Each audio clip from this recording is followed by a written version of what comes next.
Kraft presents The Great Gildersleeve. Yeah.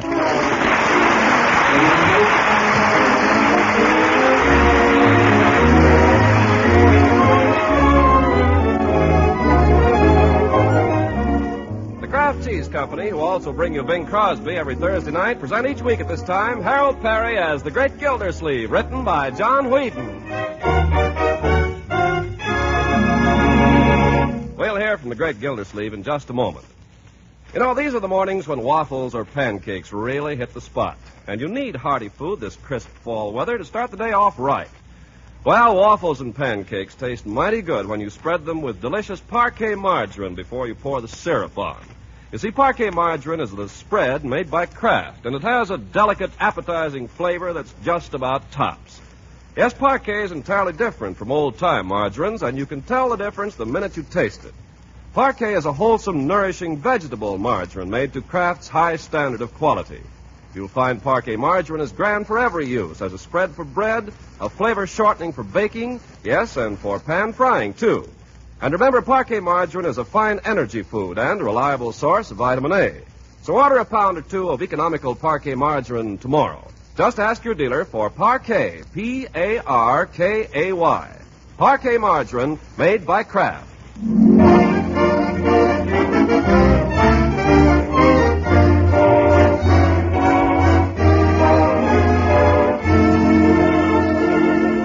Now on to Summerfield and the Great Gildersleeve. There's a snap in the air these days and a touch of football. It's the kind of weather that makes a man want to be up and doing. And sure enough, at 10 o'clock in the morning, we find Gildersleeve arriving at his office ready for big things.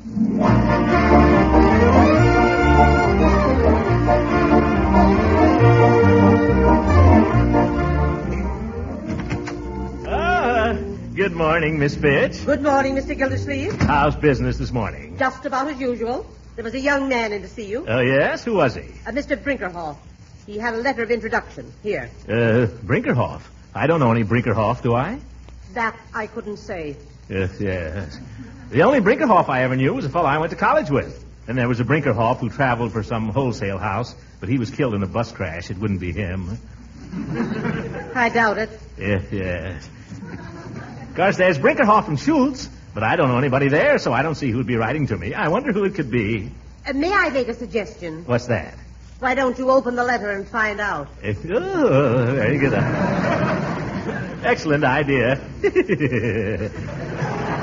You're a wonderful woman, Miss Fitch. I don't know how I'd get along without you. Sometimes I'm tempted to try. Oh, it's from Brink. Brink? You know Brink? No, I don't suppose you do, but you've heard of him. He was All-American in 1919. All-American what? Halfback. He's the one who made the famous play against Navy. Oh, but maybe you don't remember. It was in the last quarter, about 1 minute to go, and we had the ball on our own 10-yard line. Here, I'll show you. Bend over. I beg your pardon. Bend over. I'm Brink, and you're playing center for Navy. Oh, no, I'm not. Well, I'm just trying to show you. What's the matter with you? Anyway, that's the fellow. Imagine me getting a letter from him. You see, it's addressed to me personally. Dear Tubby. Dear Tubby? I used to be a little stout. Wait till I show this to Hooker. I'll bet he never got a letter from an All-American. Oh, he says here, temper sure does Puget. I'd give my right arm to see you again, you old son of a gun. This is me he's writing to. He says, maybe you and me can get together at reunion sometime and have a good old chin fest. You and me. This man went to college? It's All-American. Scholarship. Then he goes on and he says, well, enough of such bourgeois. This epistle will introduce my son, Larry, who has just graduated from the old alma mater and is now starting on his own out in your neck of the woods. Anything you can do to introduce him around and help him make contacts will certainly be appreciated.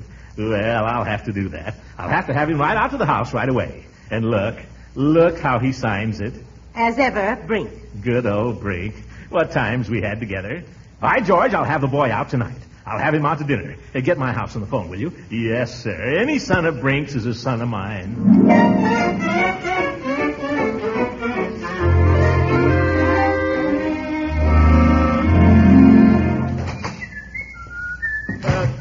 Anybody home? Hi, Hello, Leroy. Got the paper? Can I have the funnies? Here. Where is everybody? I don't know. Bertie's out in the kitchen or someplace.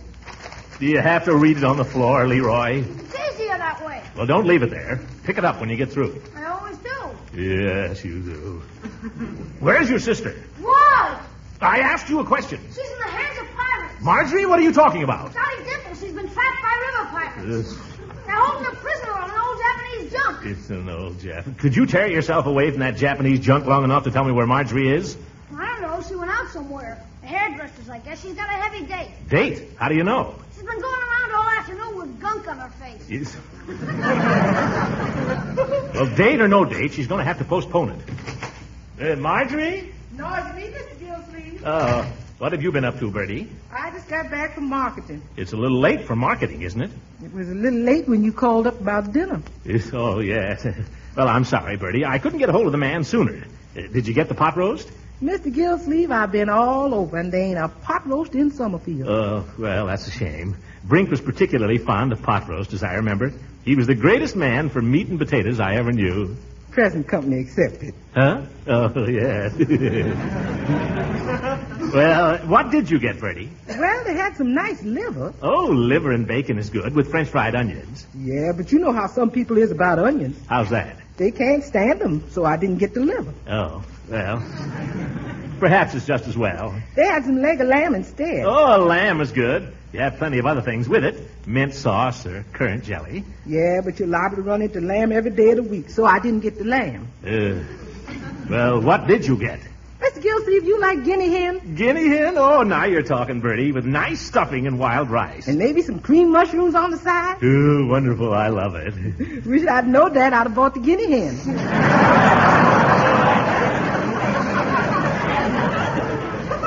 What? You didn't get it?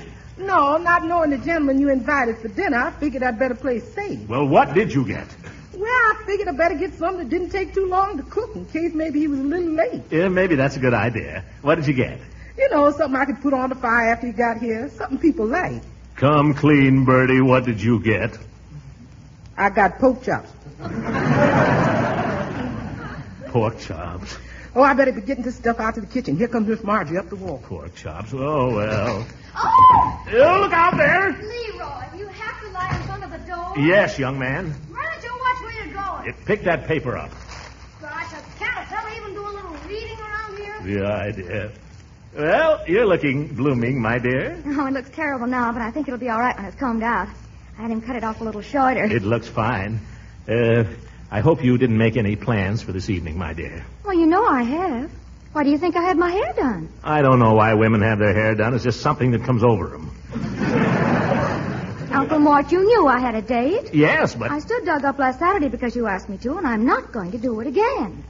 What have you got against Doug? Nothing at all, my dear. It's just that this son of an old college chum of mine turned up unexpectedly, so I asked him out to dinner. Oh, fine, I'll be glad to have dinner with him, but after that, I'm sorry. But you don't understand, my dear. This boy is all American. What do you think Doug is, an Indian? I mean, he's a football player. No kidding, Unc, an all-American? Well, his father was. I don't care if his dad was president. I've got a date with Doug. Marjorie. Yes? It's not very often I ask you to do a thing like this, but I'm asking you tonight. This means a lot to me. I'd like to show this boy a good time, and I'd like you to help me. But Uncle Mort... You like this boy, my dear. I haven't met him yet, but if he's anything like his dad, you'll be crazy about him. All the girls were crazy about Brink. He was a great, big, strapping fellow, had a grip like a bear trap. He'd shake hands with you, and your knees would turn to water. He must have been a charmer. Yes, Brinkerhoff was a hero to me. To me. He was a hero to everybody in school. I remember in my senior year, the biggest weekend of the year. The day of the junior prom. The day of the big game. Well, you're both right. The weekend of the game with State was also the weekend of the junior prom. And I'd invited a girl down for the occasion. A blind date. Uh-oh. You're wrong, Leroy. This girl turned out to be a pippin. How did you recognize her when you met her, Uncle Mort? It was all very romantic, my dear. She wrote me she'd wear a red hat with a green feather. And I wrote her I'd be wearing my raccoon coat, my beanie, and a chrysanthemum. You must have been quite a boy owning a raccoon coat. It belonged to my roommate. He was rich. But I'll never forget that day waiting down at the depot. There was a flock of us there. And as the train pulled in...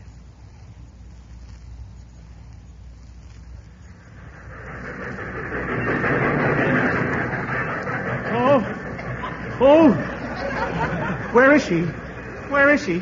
She'll probably get off at the other end. Oh, a red hat. Pardon me, miss. Are you addressing me, sir? My mistake. No green feather.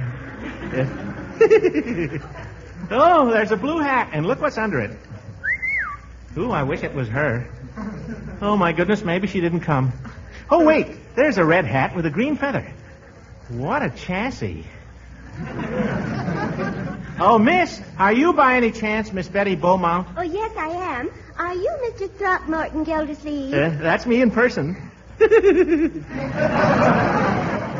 Well, it's fine you got here. Did you have a pleasant trip? Oh, it was Catsy. Here, let me get those grips and we'll go on up to the fraternity house. That'll be Catsy.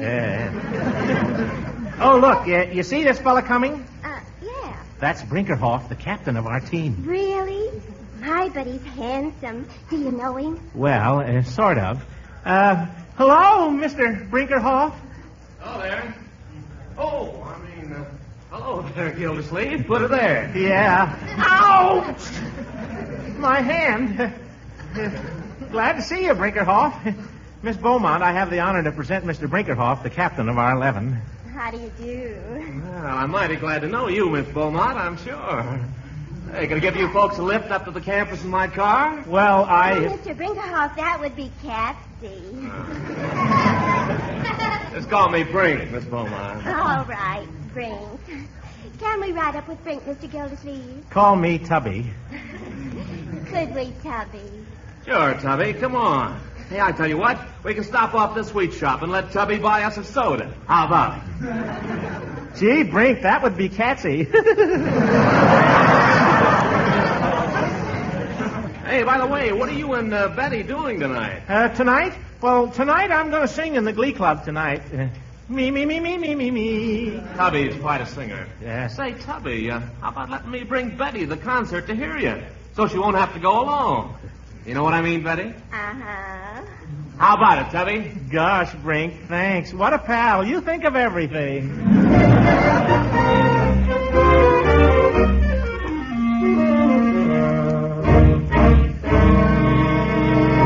Now, men, you're going out on that field for that second half against State. The only way you can lose this game is if you all fall asleep. So I want you to play like you're behind.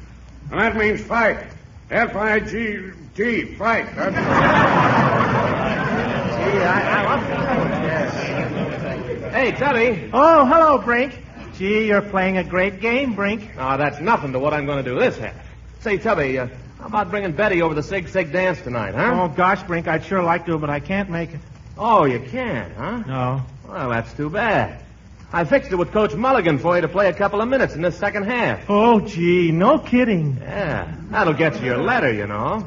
It'll make you look like a hero to Betty up there in the stands. Oh, gosh, Brink, you sure are a pal. Yeah.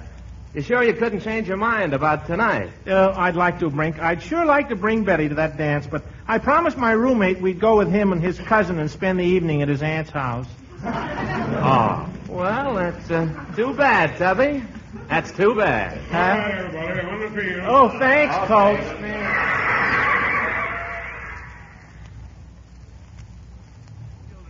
That's how I got my letter. If it hadn't been for Brink, the coach might have never put me in that game. Yeah, but how did you do in the game, Unc? How did it come out? Well, it was a funny thing about that. On the very first play, somebody clipped me from behind, knocked me down, and kicked me on the nose.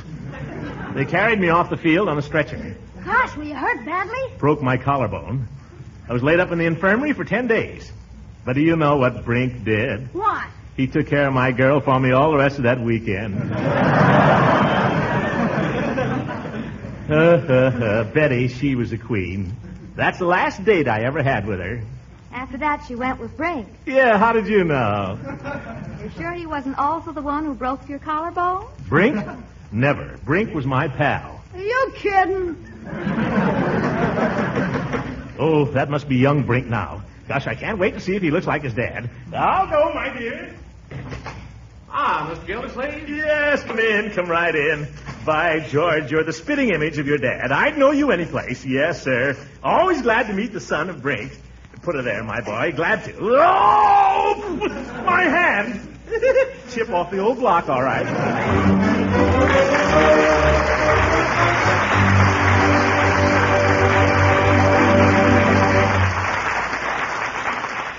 The Great Gildersleeve will be with us again in a few seconds. You homemakers are budget conscious these days, I'm sure. But none of you wants to sacrifice good nutrition for your family just to keep the food budget in line. Well, you don't have to if you serve your family foods like delicious parquet margarine, because they're thrifty and mighty nutritious, too. Yes, grand-tasting parquet margarine is an economical source of important food values your family needs. You see, besides tasting good, parquet margarine is a wholesome, nourishing food. It's one of the best energy foods you can serve your family. And it's also a reliable source of vitamin A, because every pound of parquet margarine contains 9,000 units of vitamin A the year round. So serve parquet margarine as a spread for bread. Use it for cooking, too. Your family is sure to like its flavor. Yes, tomorrow ask your food dealer for Parquet, P-A-R-K-A-Y, Parquet, the margarine that's made by Kraft.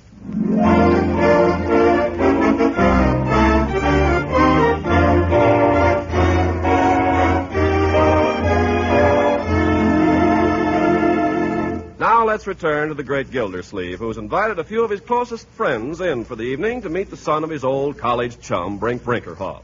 Dinner is over, and our host beams with pride upon the little group of guests clustered about the young hero. But did that stop me? Not me. I doubled back, ran through the whole team, circled around right end for a good 30 yards, and would have made the touchdown if it hadn't been I ran into my own interference. Well, a chip off the old block, all right, folks. Mr. Brinkerhoff, I think that's the most exciting story I ever heard. Tell us some more of your experiences. Speaking of college puts me in mind of a rather amusing little experience in my own youth. Oh, brother. The time we stole the clapper out of the chapel bell. You know the old saying, boys will be boys. Oh. Well, sir, for some reason... Hey, Margie, come on in the den here. What is it you want? Who's that old geezer out there shooting off his face? That's Judge Hooker. He's a friend of my uncle's. Well, is he going to talk all night? Why don't he give somebody else a chance? He's a very nice man. Well, he talks too much. Hey, what do you say we get out of this fire trap and shake these stale characters? These are my friends. Oh, come on, let's get out of here. I don't see how you can say that. After all, Uncle Mort invited all these people just here to meet you. Well, they've met me. They've had their thrill. We don't have to stay here all night while that lame brain swipes the clapper out of the bell, do we? Well, that's good for 3 hours. Well... Come on, you and I could make beautiful music together, honey. They'll never miss us. Well, Uncle Mort did say he wanted you to have a good time. You see? That settles it. Uncle's orders. My car's right outside.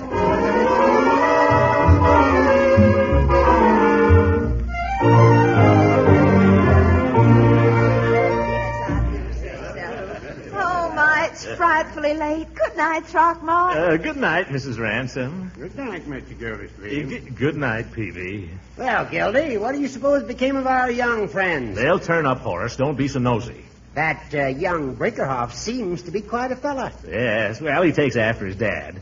Brink always did have a way with the girls. Yeah, it's youth, I guess. Youth. Reminds me of the time I swiped the clapper out of the chapel bell.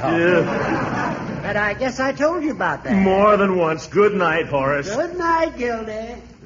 The old goat. You'd think he was the only man that ever stole a clapper out of a bell. 2:00 in the morning. By George, this is going too far. I'll tell that Brink. Look here, Brinkerhoff, I'll say to him. Friendship is friendship, I'll say to him. But enough's enough. We have a rule in this house, I'll say to him. When my niece goes out in the evening, I want to know where she's going, I'll say to him. And furthermore... I guess they're back. And about time, too. Well, thank you, Brink. I've had a perfectly wonderful time. Brink? Hey, what's your hurry? The evening's young yet. I'll come in. We can scramble some eggs. Or something. No, I'd love to, but I can't, really. I've got to get up early tomorrow. What for? What do you got to get up for that's better than this? Answer me that. Oh, brother, chip off the old block, all right. Please, I've got to go, really. Please. No, I don't take my foot out of the door till you give me a kiss. Oh, are you going to start that again? We'll see about that. Marjorie! There, I told you. Coming, Uncle Mort. Good night. I'm sorry I'm so late, Uncle Mort, but there wasn't a thing I could do about it. Marjorie, where have you been? This wasn't my idea, remember? You said give him a good time. Uncle Mort, there's a man following me. Mr. Gildersleeve, I want to complain about your niece. She doesn't treat me right. Uncle Mort, if you don't mind, I think I'll run up now. I'm tired, and I think I'll just say good night. Good night, my dear. Good night, sugar. Good night.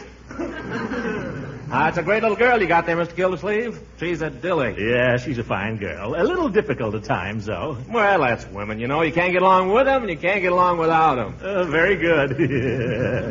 Hey, speaking of Marjorie, I wonder if you're going to be busy tomorrow, Mr. Gildersleeve. Marjorie? Busy? Yeah. Wonder if I could drop into your office to speak to you for a few moments. You mean about Marjorie? Yeah, about Marjorie. Well, certainly. Always glad to see you anytime, my boy. Shall we make it around 11? 11. Suits me. Fine. Good night, Mr. Gildersleeve. It's been swell. Good night, my boy. Oh, wow, my hand. Good night. Great kid. Marjorie. Oh, Marjorie. What is it, Uncle Mort? I know a secret, and I won't tell. Well, what do you mean? I know. I don't know what you're talking about, Uncle Mort. And I'm tired. You can't fool your old uncle, but I won't tell. I don't know what you're talking about. Good night. Good night, my dear. Pleasant dreams.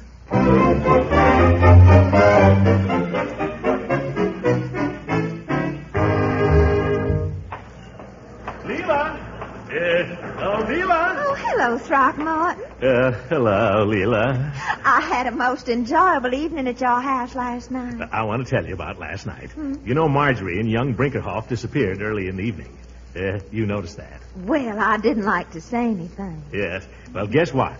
He's coming down to my office this morning to talk to me. You mean about? Uh-huh. Oh, I think that's so romantic. Yes, so do I. Why, who'd ever think little Marjorie? Why, she never even met him till yesterday, did she? That's right. Last night. Of course, it's all up to Marjorie. I don't want to influence her, but his dad was one of my best friends at college. Oh, I think it's just wonderful. You know, I always longed for somebody to sweep me off my feet like that, but my husband, Beauregard, was such a cautious man. Oh, yeah. He was a lawyer, you know. He courted me for 3 years till finally Father had to speak to him.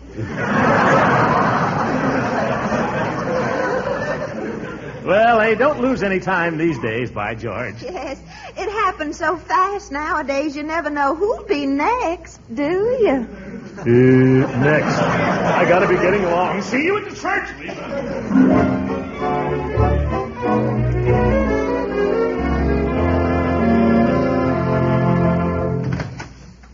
Mr. Gildersleeve. Hello, Peavy. Well, it looks as if I might be losing my little girl, Peavy. You mean Marjorie? Yeah, she and young Brinkerhoff slipped out early in the evening last night, if you noticed. Yes, I thought there was something funny going on there. Well, he's coming down to the office to talk to me about it at 11 o'clock. Is that so? Yeah. I suppose congratulations are in order, then. Thank you. I'm going to hate to lose her, though, Peavy. Well, marriage is a great institution. I've had a good many years' experience with it.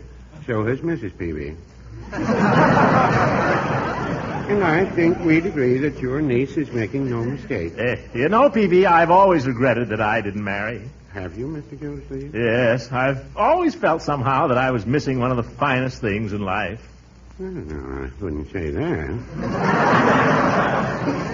Marriage has its conveniences and its inconveniences. Oh, well, of course, it's like anything else. It's a matter of give and take. More give than take. I think Mrs. Peavy would go along with me on that, too. I know, but you've been married a long time, Peavy. 23 years. So has Mrs. Peavy. When you've been married as long as that, I suppose the novelty sort of wears off. Well, no, I wouldn't say that either. Mrs. Peavy still manages to spring a little surprise on me now and then. Only the other day, she presented me with a watch fob she crocheted for me. Last thing in the world you'd expect. Watch fob, crocheted. I take it all back, Peavy. I'm glad I never got married. Oh, I got to be getting there. Can't keep him waiting. Goodbye, Mr. Gildersleeve. Wait a minute. What did I come in here for? Razor blade? No. Stamp? No. Well, it'll come back to me. Goodbye, Peavy. Goodbye, Mr. Gildersleeve.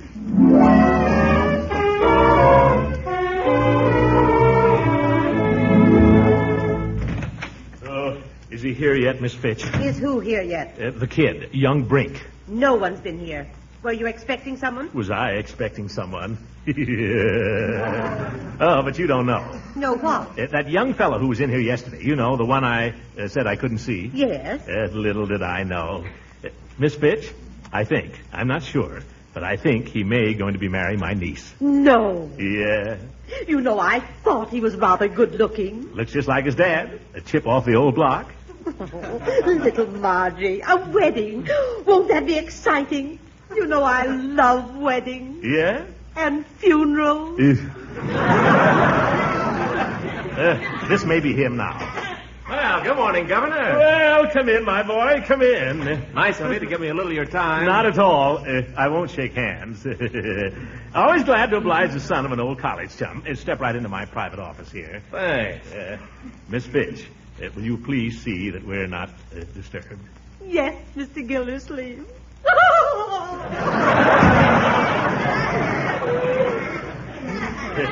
Sit down, my boy. She's all right. Take the chair there.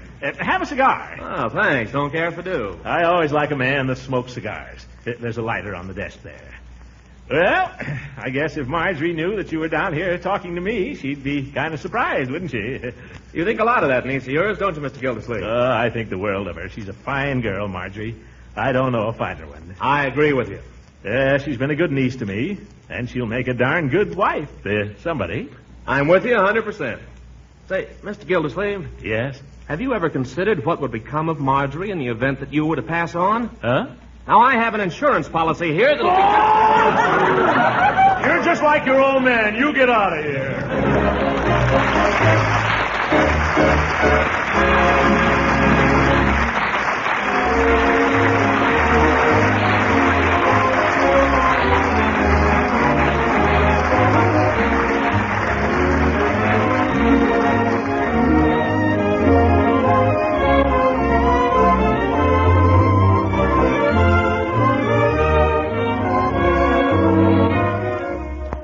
You know, here in Summerfield, we've sort of prided ourselves on doing the best we could every time a scrap drive or a bond drive came along, or anything that would help the war effort. But tonight, our hats are off to 3 other towns: Green Bay, Wisconsin, Freeport, Illinois, and Decatur, Indiana. In each of these towns, the Kraft Cheese Company has a plant, and those 3 plants have just been given the Army-Navy E Award for outstanding service in the production of food for our fighting men. Many manufacturers have been given this award, but this is the first time it has ever been presented to the men and women who help to make our Army and Navy the best fed in the world. We in Summerfield can't claim any credit for that accomplishment, but we can take pride in it, and we do. To you, men and women of the Kraft Company in Green Bay, Freeport, and Decatur, our hearty congratulations. Good night, everybody.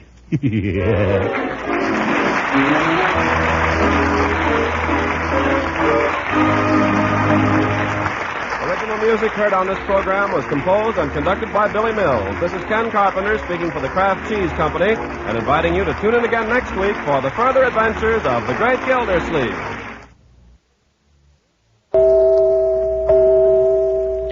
A word for all you thrifty women who are trying to keep the food budget on an even keel.